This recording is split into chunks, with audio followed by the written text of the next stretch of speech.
everyone. Welcome to Miscellaneous Guys podcast number 7. Yeah, we made it, man. Woohoo! Ooh, With nice. us today is a very special guest, a fan of the show and a friend of us all, is Mr. Josh, aka McQuack. What's up, you guys? Glad to be on. Glad to Dude, have you. With us today is also another Josh, Josh number 2, dare I say. It is Mr. Falcon Punch. him. We also have with us Joe, just Joe. Just Joe. There you go. Average Joe. Average go, there you go. And with us today is DJ, like Hey, always. yep, I'm Hey, here. hey. You sound like Eeyore, like when he's Hey from guys. Winnie the Pooh. He's like, I'm here. Nobody notices me. Exactly. Oh, that's sad. That's what he always said. Uh, So today we're going to be talking about the games that we were playing. We're going to be talking about Left 4 Dead, something new there, which is incredible. We will be talking about Ubisoft and some rumor leaks. We will be talking about Nintendo's Bullcorn, which will actually be related to the 35th anniversary of the release of Mario, blah blah blah, and other stuff going on in Nintendo World. So we will also be talking about Three Body Problem and David Benioff and DB Weiss and what they're going to be doing with that. And if there's time, we'll be talking about what's left and some of the rumors that we have heard. So, Mr. McCrack, why don't you lead us off and tell us about the games that you've been playing? Last weekend I finished Spider-Man again for the PS4. But recently I've been playing Avengers and Tony Hawk Pro Skater, the remaster 1 and 2, and they're pretty good. I'm actually enjoying what I've played so far, which is about 2 hours each. So I'll probably be finishing off Tony Hawk this weekend, at least part one. That's what Nice. I've been playing. Yeah. I've been I follow you on Twitter there, and it seems like you've been talking about Avengers possibly being a great game and better than you expected. Tell me a little bit about that. Like, what have you been seeing exactly? What's got you so excited? Yeah, I honestly didn't go. It wasn't like a game that I was hyping up or thinking that it was going to be really good, but I ended up just picking it up and try to be open minded on it, and I'm actually enjoying it. Like I said, it's only 2 hours in. Story's pretty good. It's a unique story. It's not part of the Marvel Cinematic Universe or anything like that. And I really don't know much about Miss Marvel, so this is actually pretty new for me, and it's pretty good. I mean, the first hour, no spoilers, you play as each of the Avengers that they have available, and combat is pretty basic. It's probably the least I can say for it, that it's basic, but it's fun. It's just like watching a Marvel movie. They're fun movies to watch, but you don't really need too much, you know, to put into it to think about it. Just enjoy the game, just like you enjoy the movies. Nice. Graphics are good. Performance is good. I haven't seen really any issues from what I've seen online to what I play at home. There's not really that much, frame rate dipping or performance issues that I've seen. It's just a good game. I mean, it's not gonna win awards. I don't think it's gonna be Game of the Year or anything like that. But for what it offers so far and what it does, it's good. It's a good game, and I thought it was actually gonna be pretty bad, but it's not. It's not trash or anything like that. It's just good. There's other games that do, what it does better, uh, but for what it offers, I'm enjoying myself. I'm not regretting my purchase at all. Oh, that's cool. So let me ask you, as far as like the Avengers movies, because you mentioned that it's a little bit like that, like experiencing the Avengers movies, of the Avengers films, and I'll even include the Captain America that basically had all of the Avengers in it, anyways. Civil War. Which one does it remind you of the most so far, and hopefully like without any spoilers if possible? That it reminds me more of. Oh, that's kind of difficult. I mean, it's more like I would say more in line with Civil War. Uh, just because I don't know the enemy yet or the main villain, and it's just more of an introduction to some characters that I don't know. You know, Civil War was an introduction to Black Panther, which I didn't really know much of, and this is similar to Miss Marvel. I don't know much of Miss Marvel, and it's kind of like an introduction. And you kind of also see, I mean, no spoilers, but you kind of also see some disputes between the Avengers and what to do, what actions to take. So I would liken it more to Civil War than any of the other Avengers Man, movies. slightly unrelated here, but you mentioned Black Panther, and man, I gotta tell Yeah, you, the news about Chadwick Boseman really hit hard. I yeah, could not, I still have a hard time believing that he's gone.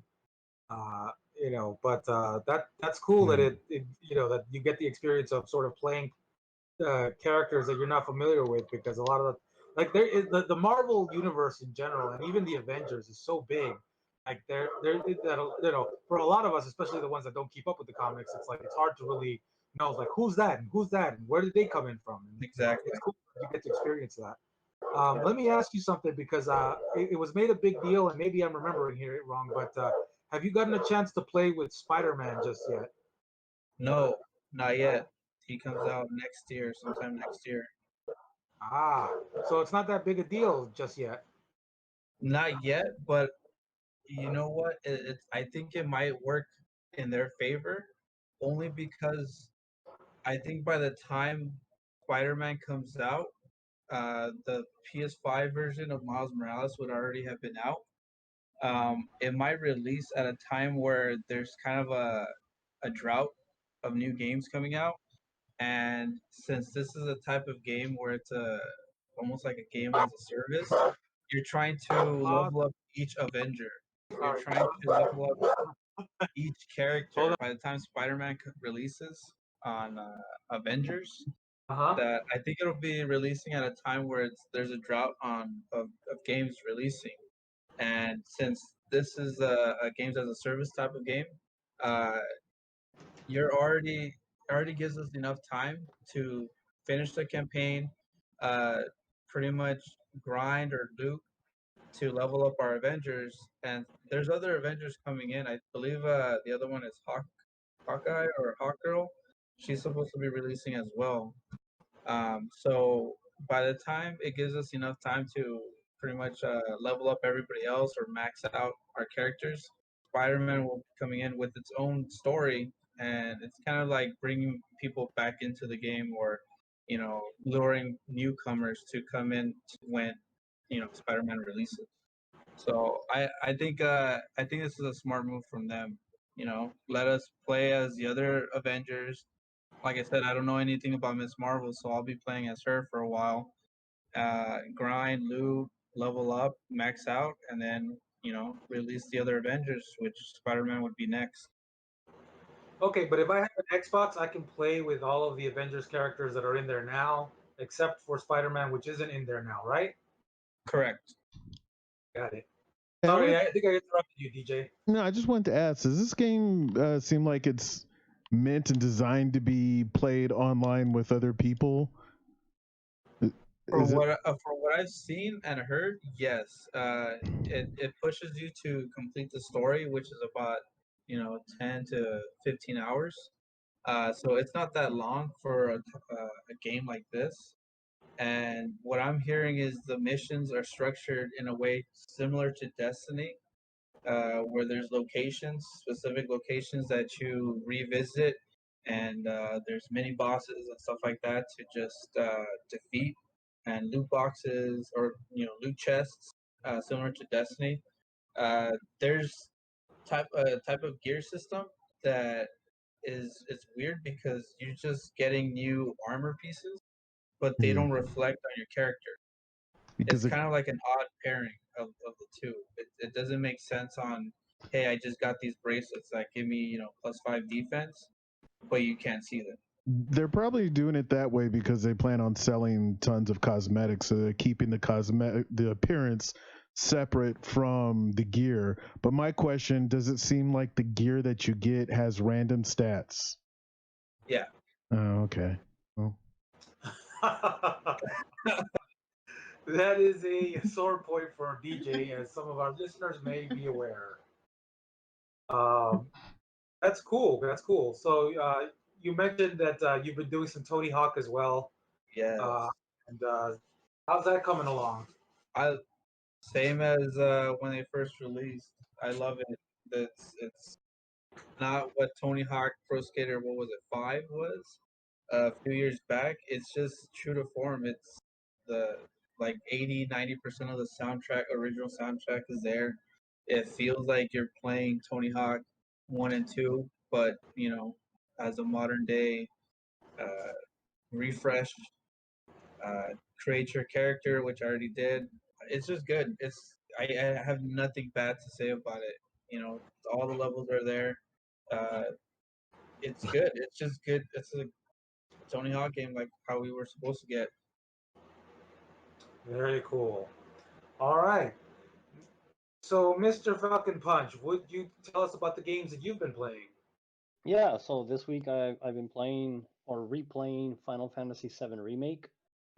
Um, I got back into it just because the week before I delved into Mass Effect again, and then I had an itch for some Final Fantasy just because I was strolling through my Twitter feed and I saw a picture of Tifa and I was like, girl, you is hot. Let me play this game again. And so I've already beaten it the first time, and so at the end of the game, it's like a new game plus where you can basically chapter select and go back through and select any of the chapters that you previously played, and you can select the difficulty, hard, normal, easy. And so I've been playing it in hard mode because in hard mode you get different, not achievements, but it's certain things that you can only do in hard mode that you couldn't do the first playthrough to kind of build up your character's stats, more so about unlocking uh, weapon upgrades and stuff like that to particular weapons that you have throughout the game. And there's also like a secret, not so secret boss after completing certain quests for an individual, and I was able to unlock that quest and defeat the secret boss, which is totally badass. And you get to use him as a summon once you defeat him. You're able to get him oh for shit, you those. did it? Yeah, yeah, I got Nice. Bahamut, Nice. dude. Yeah, Is it it was pretty cool? sick. Yeah, it's pretty sick. He was not a pushover at all whatsoever, man. It was a good like 20 minutes. I was in there and like nervous as hell. I was sweaty and I have AC and I was sweating still and I was like, "Damn, this is crazy." That's You badass, have man. to you have to be quick with the reflexes in regards to healing, trying to stagger this dude, building up the stagger. So I went with the combination of Cloud, Tifa, and Aerith. So that way I can get myself a healing.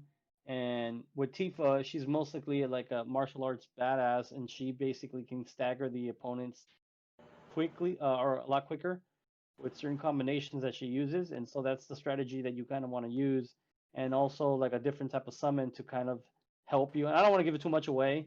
I'm taking Uh, notes, by the okay, yeah. So so I don't want to give too much away because I don't want to spoil anything for those individuals. But yeah, it was not easy. I maxed out my levels to 50 for those three characters that I used. Actually, all my characters are 50, but that's the cap, anyways. So I'm wondering, now that I've played it again and kind of went through some of the chapters, how they are going to transfer this information over to the second part, or however many parts they're going to split this game up into. If I'm already at a level 50, and usually these type of games, like the max level is 100, are they going to cap it at level 60 for the next installment, or is it going to go to like level 80, like 100, and then 150 for the other ones? Like how many parts are they going to split this game up into? We don't know. And how are you going to continue what I've already done in the first game to the other games? Am I still going to be able to carry the items that I carried over and the materia and all that stuff, It would or are be. you Oh, go ahead. I'm sorry. or are you going to be like Destiny 2 and it's like, oh, guess what? You lost everything and you have to start over from the beginning. It being a So I don't know. it being a single player game, I think it would be extremely ridiculous for them to not let you continue from where you left off. And honestly, like the Spider-Man that's coming out for the PS5, that's more or less going to be a DLC for the Spider-Man that's on the PS4 from the way I've read it. So I think it's just going to be a straight up continuation. Maybe it'll be both for PS4 and PS5, but maybe it'll be PS5 and your the things you've done is saved to a cloud. Kind of like if I get on a new computer and download something for Steam, my saved data comes with it. I'm hoping they do something like that because it would be ridiculous to give you the option to go through all that to get all those extra materials you can't get unless you do hard mode, and then say, oh nope, you can't have this. Right. I have a Yeah, feeling they're 'cause going to reset you in the next game. That would be stupid. There's no reason to Either do that. that, either that, or you have a completely different roster because of. I mean, I'm not gonna get into spoilers, but yeah, just that. I think you might just have a different perspective, uh, or they just might do like one of those. If you have a save, if they can sense that there's a save file, they might give you some bonuses. I see it that way. But why? That would be ridiculous. If it's Final Fantasy VII, you're going to be continuing with the same story, same well, DJ, I don't characters. know. I don't know if you played the remake, but Yeah, it oh, you have. Okay, so you've beaten it. So yeah. like it kind of veers differently from the original, which is kind of True. cool. But I see what McQuack is saying, because we've talked about this offline before, and like his theory of what this game is probably heading to, if his theory is correct, which is kind of interesting. It's gonna But anyways, it's gonna be a retelling, but at the same time, it's still gonna be the majority of the same story. I don't think they're gonna change it that much. That would just be it wouldn't be Final Fantasy VII anymore. Which I right. think that's what they were going with. I don't think they're trying to remake it. Then why I start think off with the remake? I guess as a starting off point. I mean, I don't know. Just make it. The way they went about it, it's not a straight, Yeah, it's a I like. retelling. retelling. It's a Yeah, retelling, but I don't think they're going to change it that much. I mean, in the first disc of Final Fantasy VII, you end that disc with leaving Midgar. We ended this first game with leaving Midgar. Yeah, there was some new battles in there and stuff, but the game still ended like where I expected it to end it with or just here's here's the question: have you played the FF13 trilogy? no. I've only played for Final Fantasy games 7, part of 8, part of 9, 10, and that's it. Okay, never mind then. I don't know if anybody's aware of the FF13 and that trilogy, and if your character just progressed or not, because that's kind of like a self-contained trilogy of 13. So I don't know. I didn't play the trilogy, but if anybody knew about that, maybe that could tell us or give us an insight of where Square Enix might go with this one, Is because it I don't know if you is it finish 13 and then you continue, with your stats to 13.2, and if that continues on to 13.3, Lightning Returns. wasn't 13 As the online usual, one? No, that No. was 14. 14. Okay, never mind then. as usual, AJ the Snouty Pig has the answer. The answer to the question of why start with the remake is branding, because people will pay money for Final Fantasy VII more so than they will pay for a slightly less unknown property like Final Fantasy 16? 18, 19, 16. 13, 1000, whatever. I doubt Right. that. So I doubt that's the reason. Because people will pay people are money very for the nostalgic, next and People will pay money for the next Final Fantasy game. They're very popular. But nostalgia seems to be a huge reason for why gamers these days are buying games. As a matter of True. fact, you know, uh, we're going to be talking about down the line about Nintendo and 35th anniversary Mario. So like I do think that in this case, some of it has to do with like the reason why they would start that and then change, direction slightly or go a different route. It would be largely because if you start with something and get the people who are already hooked, you can get some of the people who are already hooked and get new people as well at the same time, and then you get more money. So I mean, I'm a what can I say?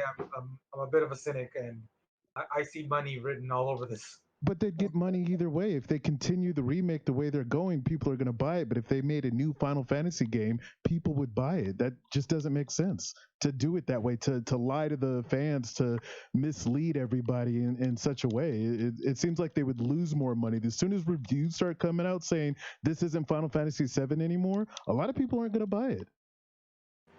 Maybe, or maybe they'll need to find out for themselves. I don't know. It's hard to say. I'll tell you why it does make sense, though. It does make sense because if you every single franchise out there has it's either the first game or second or the third or whatever game it is.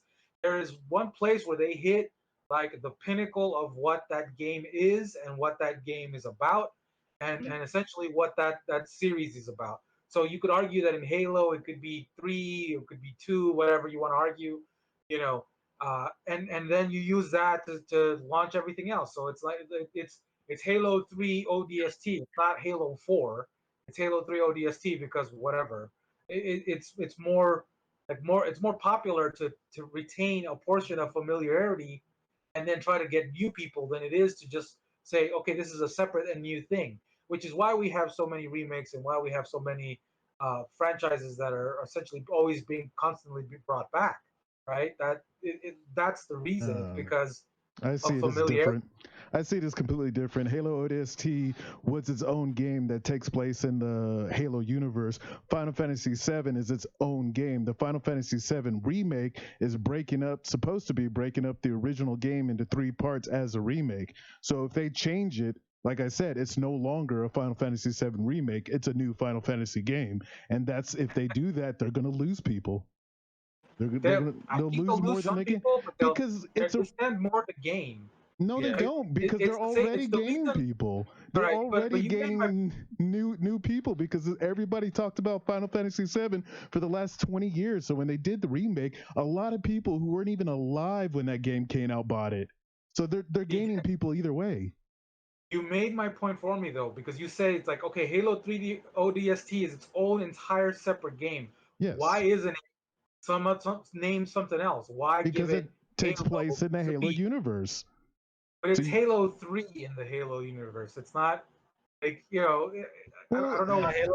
It's not Halo 2 ODST. It's not Halo. Just Halo ODST.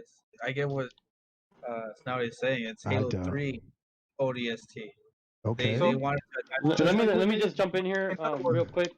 What I was gonna say, I get what DJ is saying. DJ, when I played it the first time around, I was kind of like disappointed that it wasn't veering into what the classic, Final Fantasy VII that I remember playing. But as I continued through the story, I was like, okay, this is kind of interesting. This is something new, but yet it still brought that nostalgic feeling for me, at least. I mean, they hit And I all the was like, main wow, beats.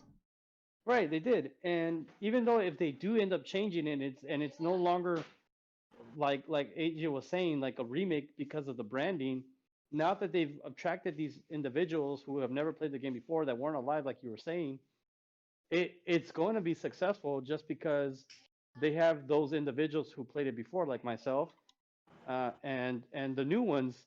They're like, oh, I like this game. I never played the original, but I like this one a lot, and I'll give the original a chance. And they'll see. I'm excited to see what they have to offer and what's in store, especially with the ending that they gave us. And I'll Yeah. just leave it at that because I don't want to say more than that. I am too, but I just think it'd be ridiculous for them to reset it like a typical sequel, because this isn't supposed to be a typical sequel. It's a continuation of the story because they decided to break it up into three pieces instead of making it one big game like the original. So Right. Yeah, why even give you the option to go back and play through some stuff and get more gear if that gear isn't going to be useful in the next game? Right, and I completely agree with you. I think they should let me be able to continue on, but my thing is more about the level caps at this point. So yeah. it's For like, the okay, record, I do agree with DJ in that it is ridiculous, but I just simply say like I understand the reason why they're doing it. Like in my mind, it's because Yeah. the branding allows them some leeway Getting to rid of keep some of the old guys and gain some of the new. the summons that you earned is about branding, because Not getting to Bahamut the summons. is I'm talking connected to about changing the story or changing how they're it plays. they're Making gonna those they're any changes made is doesn't make it a remake anymore. And really, it might say you might say it's like no, okay, it deserves its own title or its own special like something or other. But they're that's not doing that. Well, the reason that they're not doing that is because of branding. It's not. I'm not saying that the branding has anything to do with why you get to keep a weapon or not keep a weapon. I'm saying the branding has to do with like the fact that even whether you get to keep the weapon or not is irrelevant. It's just we want this brand name out there and sell that. You know. so about changing the story. They've already done that, but like I said, they hit the main beats, the main points, and that's all I really want them to do. They can change the story as long as the core of the game, of the original story, still there. I don't care about all that other side stuff, but having you reset doesn't make sense in the type of game Final Fantasy is, because it's not going to be Final Fantasy. It's not going to be like, I don't know, I didn't do 13, but I know there was Final Fantasy 10 and then they did 10-2. But Yeah. 10-2, even though it was a sequel, was a completely different game. Even the combat was different. So if they're going to take it right, that far and make a whole new game, then okay, fine. That makes sense not to bring everything you earned, but it's still gonna I don't know, it's gonna be weird, because unless they're going to give it back to you somehow, because that's the way those games work. You level up your materia and the summons, and then you have them at your loadouts for when you go into battles. I don't know, it's I did whatever. look it up. I did look up for Final Fantasy 13 2, and the save your save from Final Fantasy 13 does not transfer over to 13 2, the But sequel. like I But they said, do give you bonuses. They do those give you bonuses for having played the first one. but the Yeah, next Final Fantasy 7 game shouldn't be a sequel. you're right. It should be a continuation. I get what DJ's saying. I I get agree it with too. I DJ. just don't know how they would market, like where Snouty Pig is saying marketing it. How would you name the part two? Would it be just Final Fantasy 7 2? Part 2, Chapter 2. Yeah, yeah, that's I Because it. that's Seven. similar mean, to 13 2 and 13 3. yeah, but 13-2 No, was but a see, sequel to 13 and 13. 13. This is You know Final how Right, you so Fantasy 7, and then it would be like Chapter 2, Disc 2, whatever you want to call it, because it's the continuation of the same game, not a sequel to the previous game. I Final Fantasy 7.5 Or one. or I'm one still. third. I'm going with the assumption that they're going to break it up into three parts. That's my assumption.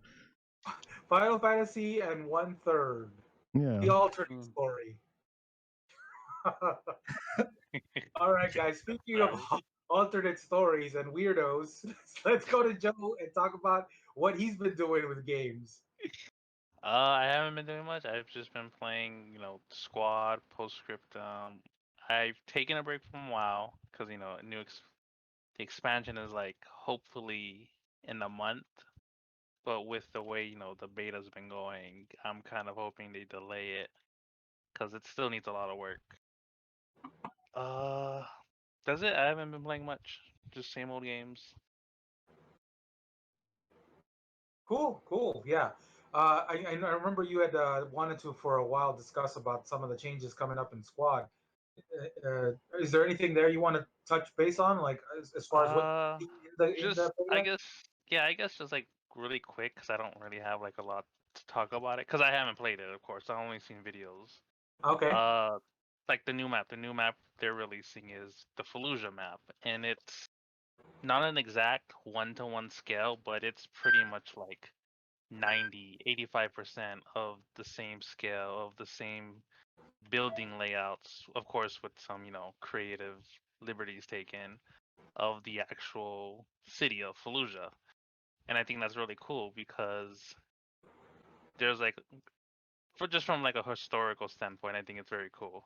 Not only that, but like Squad has been a kind of like fighting from mid to long range, and like these close-up battles that are going to be um often are very rare in the current live version of Squad. So having this like constant combat is gonna be it's gonna be a big game changer in a way, especially for how people combat situations like that.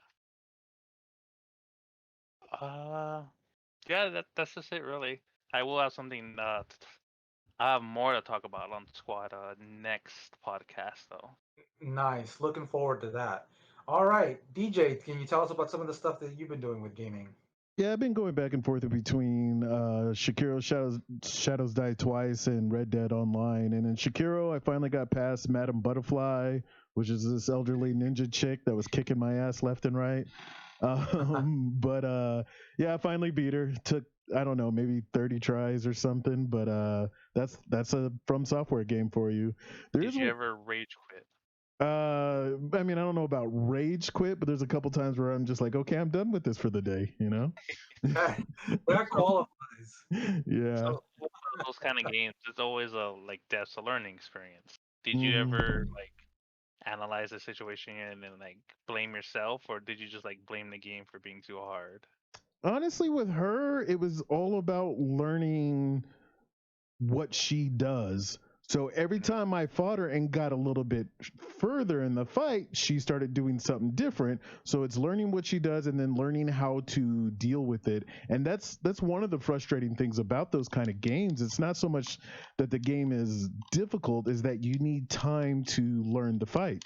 It's like doing a raid boss solo, you know. The first time you Yeah. do it, you don't know what the raid boss is going to do, you know, so you have to, like when we do the what do you call it, blind runs in Destiny, Huh. we have to find out what the boss does by just continuously going in there and dying and being like, okay, let's try something different, you know. So yeah, it's difficult, but it's difficult because you're learning. And yeah, there's every now and then I slip up and I don't block it or whatever, and it's like, okay, that was my fault, you know. That's shout out that's the to one thing. Oh, real quick, that's like the one thing I really like about Dark Souls. It's difficult, but when you die, it's your own fault for not either learning or being cautious. Yeah. The game never overextends and to the point where it's unfair. It's always on the player to learn to adapt quickly. But it is time consuming though, yeah. And I can see why some people just don't want to put that much Is kind it of time time. consuming though? I feel Yeah. like yeah. no, for an RPG game, I feel like it's just about right. I feel Well, like the only thing that's consuming is that you constantly die and it feels like you're not progressing. exactly. Look, The time in Dark doesn't feel Souls, like it's being used well. Yeah. Okay, in yeah, Dark okay, Souls, that's a better way to Mm. put it. all you really need to know in Dark Souls is just learn to praise the sun, and that's it, guys. That's it. I did want to. I Oh, real quick. So I was playing Red Dead Online the other day, and I went into a random group, and you know they were killing some bad guys, so I helped them kill the bad guys. And all of a sudden, a bunch of those bad guys stood back up, and then a bunch of more like apparent zombies just jumped up out of the ground and started running at us. And it was kind of crazy because you could shoot them like 3 or 4 times in the chest and they would fall, but then they would get back up. But then you shoot them in the head and they would stay down. So I was just like, this is nuts. There's no zombies in this version of Red Dead Online. I was thinking someone hacked the game or something. Um, but I did get online and there was YouTubers talking about running into zombies, and I think Ooh, that'd be fun. Rockstar, yeah, I think Rockstar is just on the DL trying to prepare for some Halloween type stuff. And the reason I wanted to bring it up is because I thought that was really cool if they decide not to advertise the fact that they're putting a zombie Halloween thing in the game and they're just letting players find out on it on their own. I if they do it that way, and this wasn't just some modder that modded the game, I think that's really cool. I wish more That is pretty gamers would cool. just like slip something in and let the players find it on their own. That That's sounds pretty cool. really cool. I love surprises Or in general, and like I love the idea of sort of secret word of mouth sort of traveling thing. Like word of mouth marketing is to me some of my favorite. Like I remember, you know, back in the days, way back in the days, where the way you would decide how to watch a movie is whether or not someone you knew had already seen it and they Yeah. recommend it. Yep. You had to Yeah. ask your friends, your family. Yeah. So it's funny. I bought Red Dead because I thought I'd be playing it a lot with one of my friends, but it turns out he had uninstalled it, and it's like 100 gig Mm, or something yeah, it's installed. big. So it's like, well, maybe if you reinstall it, I'll play. But for now, like, but you're saying that makes me want to like actually get in there and see and find out for myself. Yeah, it's only happened once that I ran into him myself, so I don't know. Like I said, maybe because that is one of the issues with the Red Dead on the PC is hackers and people with these modding things that can mess the game up. So maybe they were able to get into files or game aspects that Rockstar hadn't planned on releasing yet. But at the same time, there's zombies in the game. Whether we're going to see them anytime soon or not is unknown. But yeah, Yeah, I, that's That's cool. pretty cool. I'm yeah, hoping this is like maybe like a precursor to another Undead DLC that they might have been cooking up for a bit. yeah, that would be cool. Very cool. That's really neat. So just a quick shout out to Jade Fox, who happens to be one of the coolest old lady badass ninjas in cinema history. If any of Yeah, you have seen Crouching Tiger, Hidden Dragon, you might know what I'm talking yeah. about. Speaking of, I'm gonna go ahead and like I've been playing Warzone and I've been playing Gears of 4. I think I've talked your heads off about Warzone and how fun it can be. We've been playing with Ye, playing with Chris and Rudy, and the different modes. It's a lot of fun. I still hope that Joshua will join me at some point. I think we'll probably be getting on tonight at some point as well. So, and then, speaking of undead and zombies, Left 4 Dead 2, there's news that they're going to be releasing something for that. Valve has essentially blessed a community made update, and Ooh, that's yeah, that's and good. it's coming out sometime soon. There's not much out there, but it is an official. It will be an official release. There's no word on when it will come out. There's no word on whether it'll be just PC or if it will also be Xbox. I will be very interested to know that. I know that when the last time that Valve did this, they did end up releasing something for the 360, and I'd be curious to find out what they do here. Community Um, made? Man, I would love to see. I don't know about you guys, but I'd love to see like I trash remakes all the time, but Left 4 Dead, like 1 and 2, if they could remake that and put that on the Xbox Series X, I'd love to see that. Like, or just see it as part of the back compatible stuff. I mean, that'd be great. Yeah, I was gonna Already say those are games that don't even need a remake. I like them the way they are. Maybe a new coat of paint, like a remaster. But other than that, I love those games the way they are. I think they look great, by the way. Like they released a short teaser trailer, and I mean short. Like that thing's like 20 seconds long or something. But the Mhm. teaser trailer looks great to me. Like I was looking at it, I was like, this is the original game. It looks really good. You know. Like I had forgotten how good that game looked, and it is very atmospheric and just like looks fantastic to me. For Mm, a game that was released, was it 2009? I think. yeah. Yeah, it's been a while, so I think it looks great. yeah. Um, Man. But Uh, Left 4 Dead 2 is already on backwards compatibility with the Xbox Enhanced 4K mode. I there don't Oh, you think go. we're gonna get nice. DLC for the consoles. I think this is just a PC thing because they've done it before, where they blessed a community-made map and just released it to PC. The last time they did it, though, I mean, from what I read, is 2012, and Something that was stream. also released for the 360, which is, to me, it's interesting because like What was it called? Do you know the map? I I think don't that's remember. stream, wasn't it? Upstream or something Yes, with I think No, that's it the was. I know what you're talking about, but it wasn't that one. There was a different one right after it. yeah. I'd have to maybe rely on a researcher to look that up. Uh, hint, Josh. hint. But yeah, I know that they did. Like I remember reading that they had done it back in 2012, and that they released it in the Xbox. I'd love to see it on the Xbox again, the new release and the new update. Just as I obviously I've said it before, I try to keep away from PC in general, just because I have a work PC and I just try to keep a strict like no crossover zone. But Sad about the that's crossover. just me. No, I uh, get it. I get it because having like your work separated from your play for me is really good because like let's say I want to type something because sometimes I like to write creatively and I'll get on my computer and I'll start typing and before you know it I'm playing video games and it's like damn it I didn't get anything done. yeah, no, Sounds I like a think it user is. problem, though. True, I but think it is some people important get to do that. distracted easily. That No, sounds like a some of user us problem. need some of us need like this weird and sometimes stupid delineation of like this is separate from that. Speaking of which, let's talk about Nintendo. Let's tear into Nintendo real quick. So Go easy on my Nintendo, okay? Go easy on my Nintendo. Nintendo's releasing Mario for its 35th anniversary, and I'm gonna turn to Mr. McQuack here to give us some of the information there, and also Mr. Falcon Punch, who are our resident Nintendo experts. It's whack. Back to you. Let me. Okay, so we give me one sec.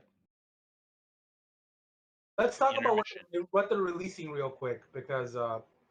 because There's a I lot that they're releasing actually.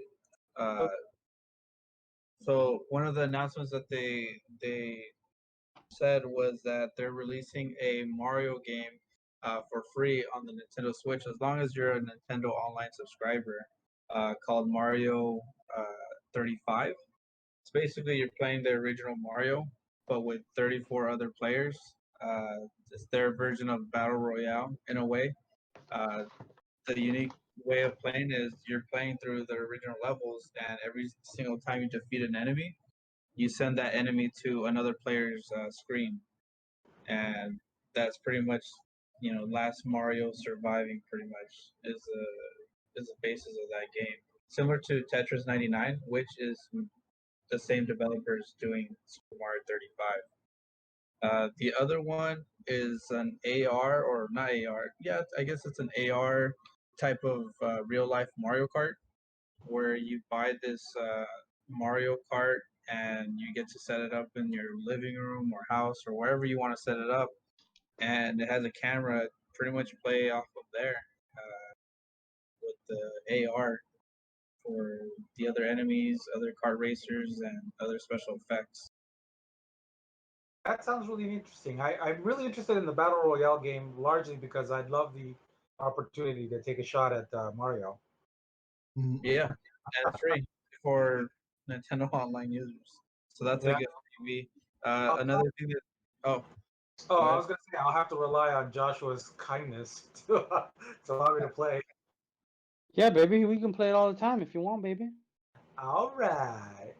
So, Uh, so you were saying, the McQuack? other the other game that they announced, which is a re-release of actually one of the first remasters that I know of, which is Super Mario All Stars, which contains Super Mario 1, 2, and I believe 3, or the Lost Levels. Yeah, it's And got 1, 2, 3, and the lost levels. you can take it on Falcon. Yeah, yeah. So the remaster basically, Super Mario All Stars, was released for the Super Nintendo, because these games were on the NES. So it was Super Mario Brothers One, the one that we know of, Super Mario Brothers Two, which is like you can play as Toad, Peach, Mario, and Luigi. They all have like special, not powers, just different play styles. Like Luigi can jump higher than Mario. Peach can float through the air. Toad is really fast, and then Mario is just your standard, character. Not much there. And then the Lost Levels were games that were supposed to come out for the original NES Mario game, but they just kind of like left them out because I guess it was too long in development, or they didn't know how to do something coding wise or whatever. So these were lost games. Um, and then the other one was Super Mario Brothers 3 with Tanuki Mario. One of my favorite ones that when I had my cousin AJ playing, he would not tell me how to get the flute, and so I hated him for it, and I had to learn how to find it, and eventually did. But anyways, so these games were originally on the NES that you can now play on the Super Nintendo with the Super Nintendo controller and stuff. So, and that was released, I believe, in '93. You know, If I'm not Joshua, mistaken. it's only been 27 years. Maybe you want to let go. Nah, never let go. Okay. I'm like that one chick on the Titanic on the door there, whatever her name was, Rose. Yeah. I'll never let go, Jack. I'll never let go. Hey, Rose. You know, she lets go right after that, right? Yeah, the dumb. You Just No have like to that. spoilers. let go She lets though. go. Guys, so there's another part to this story which we'll get to in a moment. But before we do, I'd like to ask the non-Nintendo experts: Does the, is does the 35th game, 35th anniversary re-release of all this stuff, does it entice you? Does it interest you? Would you get that? If I was already like had the Nintendo consoles and everything, maybe, but not being a big Nintendo guy, no. That sounds like something I might buy for my daughter. You know, Christmas is right around the corner, so. But Yeah, for myself, no.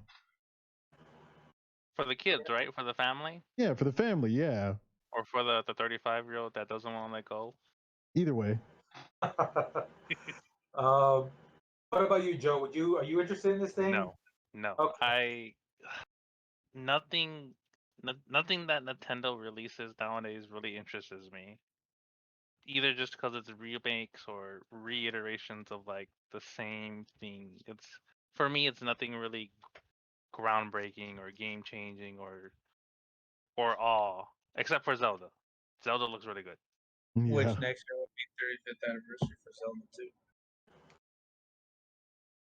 Yeah, Zelda is great. That is pretty much for me the only thing that would make me want to pull a Joshua, that is a Falcon Punch, and go out and buy the console and then play it and then return it immediately after because it seems to be the only game that I remember from my childhood that fondly. Whereas Mario, and even though I loved Mario and played Mario to death, like I played, I think I had that console for like my Nintendo lasted for about 10 years, despite the fact that I abused the hell out of it. You know, that old trick where you would, essentially give the game a blowjob in order to to get it to work. You remember that? Yeah, so like that worked for me for quite a long time. That included the Nintendo itself. It's like, here you go, blow, blow, blow. So but outside of that, yeah, I'm not really interested. But let's go off to the second part of this big story, which is that like for some reason this 35th anniversary release is going to be for a limited time in both digital and actual physical sales. Someone has What to explain that to me. what the Nintendo fans have to. So wait, by Look, limited time, are they saying they're gonna let you have the game, then take it away, or is it just on No, sale for a no, limited time? just it's on sale. sale for limited time, and Okay. then they're gonna put it in the vault. Think of like the Disney Vault. So, I'm a Nintendo fan. I can't justify what they're doing, Joe. To be honest with you, because I I think can't. it's stupid. How could you support it then? Just because I'm a sucker for nostalgia, and these are games that I want to play, and that I don't have a 64 or a GameCube, and don't I, want to go and purchase them so I can play Joshua, these games. allow me to So cut off your sentence here. You said you're a sucker for. No, you're just a sucker. yeah, I'm a sucker. So but anyways, to me, it's like I want Mario 64, and the fact that I can play it now on the Switch is great. What I think they should do is release their entire library, and make all their games backward compatible. I don't know why you can't just put it up in the cloud or whatever. At this Make it like point, Xbox. there's a reason they haven't done it. I think they Well, I believe know that. Yeah. Nintendo. They do believe in the Disney Vault strategy, like limiting your access to it in their mind creates greater nostalgia. So that greater nostalgia leads to you paying $60 for a re-release of essentially the exact same thing years later. with no real improvements or changes other than maybe a throw in here and a throw in there. And then to top it off, they insult you with saying that there's a limited time of availability for the digital freaking version. which The is No, digital digital ridiculous. and version physical. is No, limited. digital and physical, AJ. Who That's the thing that cares they're not about like missing. The physical digital one, makes sense. There is a limit of how many you're going to print. Okay, I get that. But how is there a limit for digital versions of this thing? There's That's not a limit on how many you can buy. It's a that's limited time for what you can buy digitally. not only is Still, it ridiculous, it is actually insulting and then downright just like bad business practices in my mind. Like I it's think well, that depends if they make I money think what off it or not. Well, of course they're gonna make money off of it.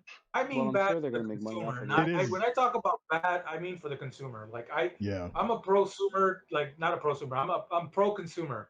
Like I always root for the consumer to get the best deal and not to be screwed over by corporations. And in this case, it feels like this is a way to try to screw you over, so that in 10 years' time, they're like, we're going to re-release the 45th anniversary or the 50th anniversary in 15 years, and now it's the same $60, even though we haven't changed the digital version whatsoever. Like Hmm. that seems wrong to me. It is wrong, but I'm still gonna buy it. So I mean, I can't defend How them could you because say it's wrong and still support it? because I want it. So you think it's wrong to a small degree, but not enough to make Oh you not no, support it.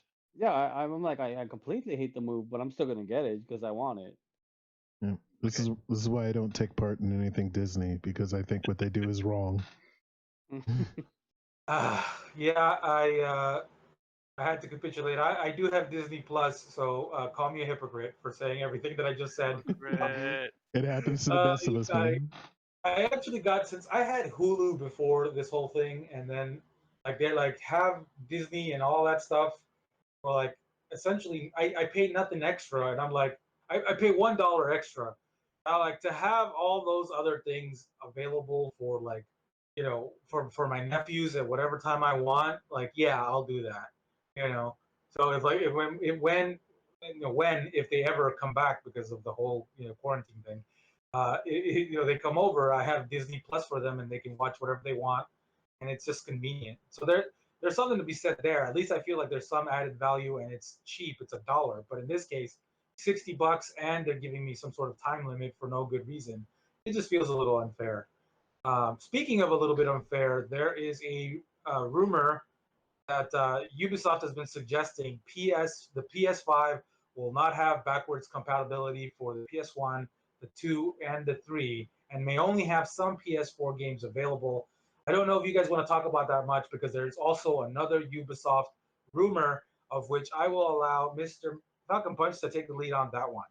Sure. Let me just start off by saying that the Ubisoft rumor is saying that PS5 will not have backwards compatibility was kind of hinted at when PlayStation, or I'm sorry, Sony announced their console, and they were saying that it wouldn't have it. So it's not like a big shocker, but we were kind of hoping that it would. This kind of just like solidifies the fact that it won't be backwards compatible as opposed to like the Xbox Series X, where we know that it will be backwards compatible all the way to the original console, um, to the Xbox original OG one.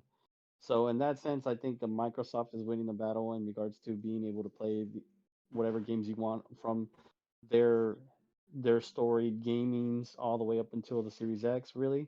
I So got that's a cool. I got a question about that though. Why is Ubisoft throwing PlayStation under the bus? Well, why wouldn't they? Why would they? I mean, the only thing I can Well, think so they of. wouldn't take the heat. Oh, because it's going to be their fault that PlayStation isn't backwards compatible? Well, people are gonna blame them. Say, hey, why They're aren't you going to making blame it this and that? Ubisoft. I imagine they would. Why would they blame Ubisoft if PlayStation's That's not? what I asked. It's not them though. I it's don't not. Yeah, necessarily. Sorry, guys. I don't necessarily think that Ubisoft is trying to throw PlayStation under the bus.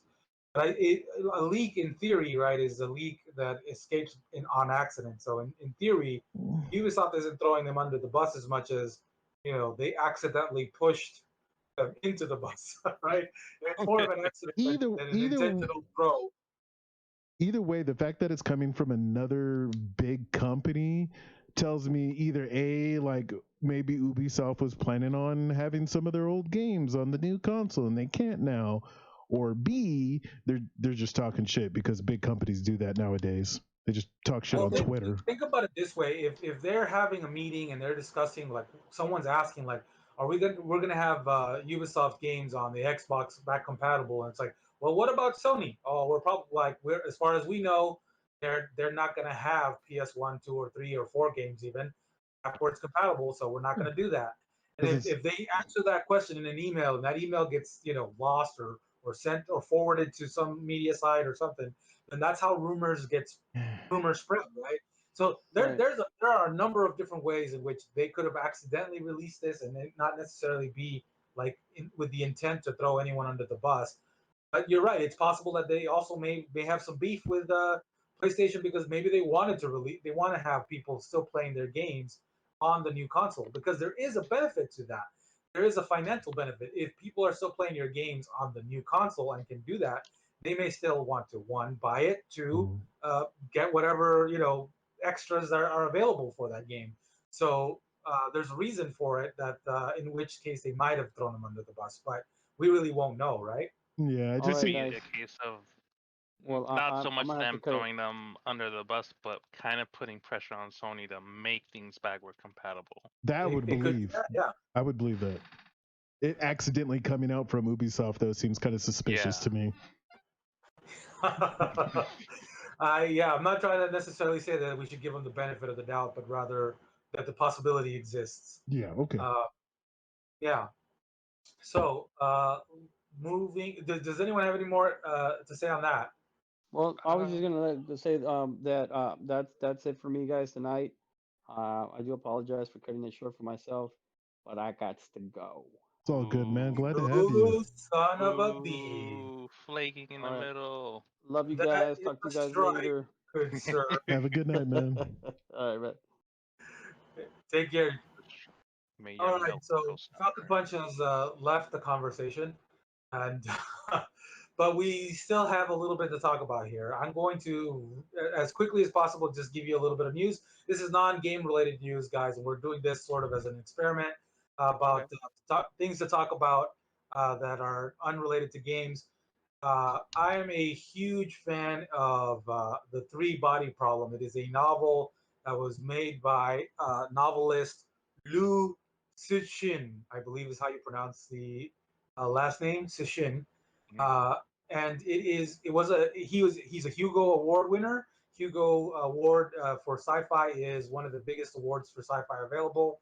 It is a book that is sort of it's hard sci-fi, which is essentially, if you don't know what hard sci-fi is, it's where the science takes a big sort of front page, and it is important to the storytelling, and they essentially try to do it so that it's um, as realistic as possible. It is very much a War of the Worlds, worlds collide type of story, and it's one of the most unique stories. I've read a lot of sci-fi books, and I, bar none, I would say that like they're every once a decade, maybe if you're lucky, two times a decade, a book comes along that you know that feels like there's finally something new under the sun. This is definitely one of those books. And now it's going to be adapted by Benioff and Weiss, who were the adapters of Game of Thrones. So it's going to have a big budget. It's going to have guys who are used to adapting big novels. It is a big War of the Worlds sort of thing. It's a global scale type story, and it is a lot of hard sci-fi. But even though it's hard sci-fi, it has some very incredible like storytelling and very incredible cool sci-fi stuff that is in the book. Are any of you excited at all about hearing that? And will you give it a chance if it comes out, let's say on HBO? Oh, if they made a Like TV as a show of TV it, show? I It might. is going to be adapted into a series, yes. Okay. I'm interested then. I like hard sci-fi stuff. I Yeah, I would probably be more interested in reading the book. I highly recommend it, DJ. It is a trio of books, so it is a trilogy. I don't. It's hard not to. It's hard to say that I don't recommend the second and third book because they're good books. but the second and third book stray, in my mind, a little bit from the hard sci-fi Mm. and become a little more, in my opinion, cliche. So I'd say if you enjoyed the first book to the degree that I did, because of of its realistic nature, yet like incredible storytelling and just riveting like page turner type style, and like that's what got me hooked on the first one, and I feel like it just went away from that in the second and third book. So I would strongly Yeah. recommend the book. Cool. Cool. Any further thoughts on the three body problem? I don't know enough about it to say anything. So makes me want to talk about some books I've been reading though. But Yeah, I'm with DJ. I don't know enough to talk about it, but it does make me want to talk about books a little bit. yeah. Nice. Do, Excellent. When you guys are ready to talk about that, do jump in. well, I'll say real quick. I've been re-listening to, because I do the audiobook thing a lot. Re-listening to a series of books called the Dresden Files, and they are fantasy books, but they take place in a modern time where this guy named Harry Dresden is a private investigator, but he's also a wizard. And they're pretty fun. They're serious at times, but they're not like super hardcore serious. Um, they're really fun books, but the only thing I could say bad about them is that you can tell the way the writer writes it. He's writing towards mainly a male audience, which for me isn't an issue, but it kind of, I can see a lot of women having issues with his books, the way he writes certain characters. But How does he write them? almost every woman is drop dead gorgeous. Granted, over half of those women are supernatural creatures that eat your face off, but still, all drop dead gorgeous. What comes to mind is like statuesque and voluptuous women. Oh yeah. Like people stop describing women that way largely because it's sort of unpopular to Mm. comment on a woman's body. I think these days, but yeah, I get that. Wasn't there a TV series They for the tried Dresden Files? they did try to make it a TV series. I heard they only got one season, probably because I don't know. I mean, like the majority of the books only cover the time frame of a day or two. So trying to stretch that out into seasons, I don't see it working too well unless you add a bunch of filler. And like I said, the TV show that's, if they would have done it like a soap opera, maybe you would get a daytime soap opera, maybe you'd get an audience, but I don't know. Honestly, I think if they tried to do an animation of it, it would work better because with all the magic and all the supernatural creatures, you wouldn't have to worry about CGI, just get some good voice actors. But again, to do it any justice to the story, you kind of have to adult it up some, it's probably not the type of show you'd want the little kids watching. I don't remember. I don't remember if this was a Sci-Fi Channel show. I feel like it probably was because I feel like most sci like to me a book's adaptation is all about who's producing it, and if someone like HBO is doing it, then I feel more confident about their ability to handle it Yeah. and to translate it to television. Whereas whenever I've seen Sci-Fi Channel do the adaptations, like they did some adaptations of what is it, that one from the Foundation series? Oh shit. Uh, oh man, I'm blanking out on the name at the moment. But they've done adaptations, and like the adaptations are very like they're intense in terms of what you would want to see for like just in terms of special effects. Like it Yeah. would be intensive and expensive and like requires a large amount of time in order to do it right. And then to do it as a series, you probably need like the weight and the pull of an HBO in order to do it right. And so like, but yet when sci-fi does it, it's like they a lot of the time they sort of their budget is a little bit more um, mediocre by Yeah. comparison, I would say, and you end up getting less. That's what like. So I feel like adaptations are about who's doing the adaptation Yeah. versus not necessarily like that it's being adapted to TV or to like live action versus animation. But you're right, like a lot of stuff can work better in animation because depending on where you send it for it to be animated, the cost of animating is far less than the Yeah. cost of creating those special effects. One of the things that, because my sister-in-law told me about the TV show, and she told me who was playing the character of Harry Dresden. Now, at this time, I'd only read like the first two books, and I was just like, that dude's way too old to play Harry Dresden. But now I'm on like book 14 or 15, and the main characters, he's gone from like, I believe his mid 20s to now maybe pushing 40, in the course of 14 or 15 books. So it's like, if they want to do that into a show, they got to show this guy not only changing physically, granted in this world wizards don't age as fast as people, but they do age, but also the maturity difference. You look at Harry Dresden in the first book and you look him at the most recent book, he's the same guy, but he's just so much more mature, So trying to do that in a TV show is possible, but I don't know. It seems weird to pick a single actor to play that range of character development. How's the audiobook, by the way? Do they do some of the acting? Like I know that more and more more audiobooks are trying to do where it's either the author sort of reading it, or it's they actually have like they cast it and they have actors in order to help. How would you say is the audiobook? The majority of audiobooks that I've listened to have had one or two people reading the book. The only time there's only been a couple I've read that's done actually had the author do it. Now, when I first started listening to audiobooks, there was a lot of Star Wars books, and those books, for whatever reason, they put in the music, they put in the sound effects, they put in a lot of that stuff that makes you visualize the movies if you've seen them, which is really cool. Most audiobooks don't do that. It's just one person reading, doing their best to do different voices so you can tell the characters apart, and that's it. But most of them are pretty good. There's only been a couple times I bought an audiobook and it was the person reading the book that made me not like it instead of the book itself. Got it. Cool. Very good. All right. Well, thank you for joining us on podcast number 7. Please like and subscribe if you like and subscribe. Please say goodbye and hello in some cases to Mr. DJ. Hey, what's up? Goodbye. All right. Say goodbye to Mr. McQuack. Goodbye, you guys. Thank you for having me this week.